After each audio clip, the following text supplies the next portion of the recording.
Dialogue, un podcast d'échange entre patients diabétiques et soignants, réalisé par Fréquence Médicale et Pourquoi Docteur, en partenariat avec Sanofi. Bonjour à toutes et à tous et bienvenue dans cette série de podcasts Dialogue, lors de laquelle nous allons suivre toutes les étapes de vie d'un patient diabétique. Pour l'épisode d'aujourd'hui, nous allons nous intéresser à l'initiation à l'insuline chez un patient diabétique de type 2.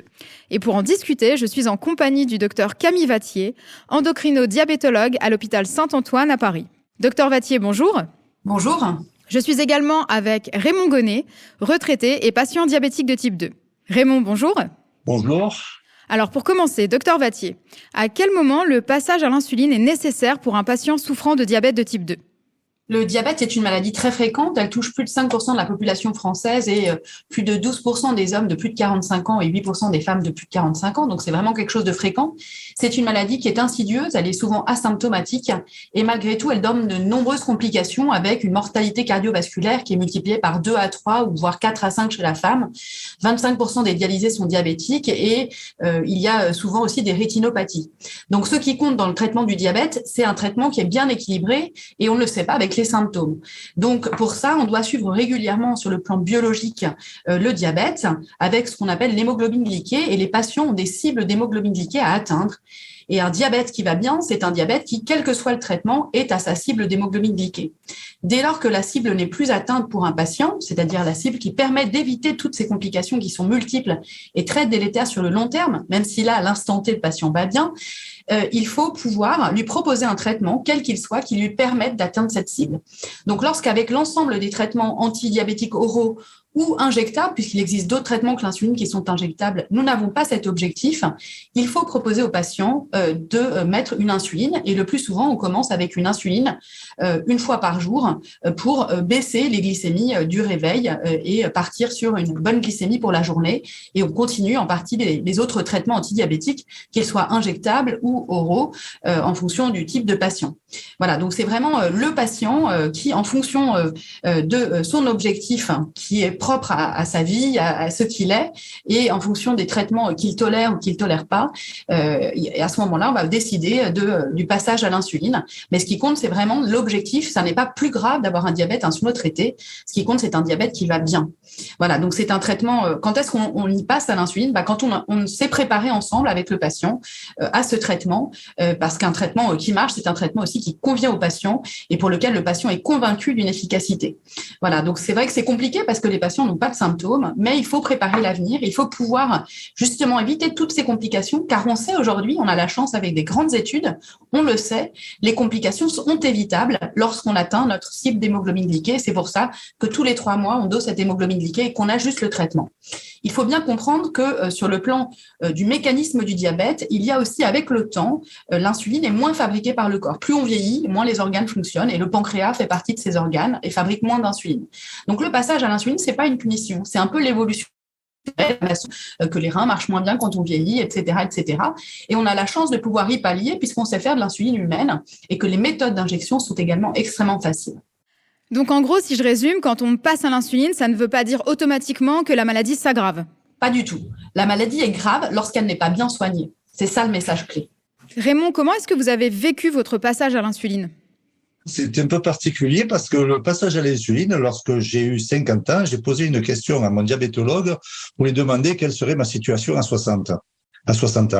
Donc, il m'a dit, Monsieur Gonnet, vous savez, vous passerez sous l'insuline parce que vous allez vieillir, parce que le pancréas va marcher un peu moins bien et puis ça sera une évolution normale.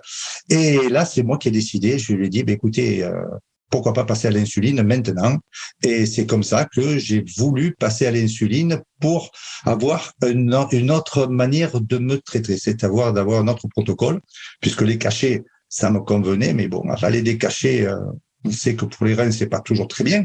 Et puis l'insuline m'attirait, donc je n'ai pas vu une gravité, j'ai plutôt vu une évolution dans mon traitement. En fait, vous ne l'avez pas pris comme une sanction ? Ah, je ne l'ai pas pris comme une sanction, c'est vrai. On m'a pas dit c'est plus grave, il faut que vous ayez de l'insuline. Non, je me suis dit c'est une autre manière, une manière moins contraignante pour moi, puisque c'est vrai que bon, aller des cachets c'est une chose, se piquer c'en est une autre, mais bon, pour moi ça valait le coup de faire cette démarche. Ça faisait 10 ans que je prenais des cachets qui me faisaient plus ou moins mal au ventre, donc je voulais avoir autre chose. Docteur Vattier, comment est-ce que vos patients réagissent au moment du passage à l'insuline? Est-ce que vous avez une façon de l'aborder? Comment ça se passe concrètement? En général, c'est quelque chose que je prépare parce qu'on voit que petit à petit, notre objectif, on s'en éloigne petit à petit. Donc, on prépare le patient au passage à l'insuline. Et souvent, les patients réagissent en me disant « Mais docteur, pourtant, je mange pas de sucre. » Et je comprends pas pourquoi mon sucre il monte. Alors je leur explique, et c'est vraiment important de comprendre, le diabète, c'est une maladie, on régule pas le sucre. On mange pas en permanence, on a toujours du sucre dans le sang parce qu'on en fabrique. Là, en ce moment, on en fabrique du sucre pour en avoir dans le sang. Et quand on est diabétique, on régule plus ce sucre. Les médicaments nous aident à réguler ce sucre, mais donc c'est pas la faute du patient, c'est pas parce qu'il a pas bien mangé, c'est parce qu'il a du diabète. Alors bien sûr, il faut continuer à faire attention à comment on mange, ça c'est important à tous les stades de la maladie. Mais néanmoins, voilà, donc je déculpabilise le patient pour lui dire c'est pas votre faute d'avoir le diabète, c'est une maladie qui est liée à l'âge, qui est liée aux facteurs génétiques également. Enfin voilà. Et donc je prépare pour amener le patient à cette injection et à cette fausse croyance de punition, parce que vraiment c'est une fausse croyance, ça n'est pas une punition. Et donc, quand on explique au patient tranquillement que depuis le départ, j'ai un objectif qui est toujours le même et que je réévalue avec le patient à chaque fois pour dire si on y est ou si on n'y est pas, eh bien, le patient chemine avec moi vers le renforcement des traitements, qu'ils soient oraux puis qu'ils soient sous insuline. Et puis surtout, c'est un traitement qui se fait en accompagnement. C'est pas un traitement où on dit au patient, tenez, on donne l'ordonnance et puis on se débrouille.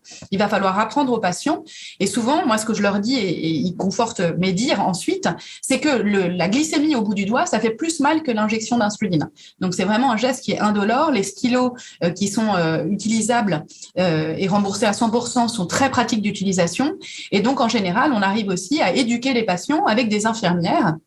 Donc, soit dans nos services, soit dans nos cabinets en fonction. Il faut savoir que 40% des patients sont mis sous insuline par leur médecin traitant, généraliste. Donc voilà, on est capable d'éduquer même dans des cabinets quels qu'ils soient. Et puis, si les patients ont peur aussi, je peux mettre une infirmière qui passe à la maison au départ pour aider le patient à faire ce geste. Parfois, il y a la peur de l'aiguille, etc. Donc, il faut prendre son temps. C'est vraiment un maître mot aussi. Et donc, on va mettre l'insuline à faible dose pour commencer, pour limiter le risque d'hypoglycémie. L'insuline, c'est l'hormone qui fait baisser le sucre.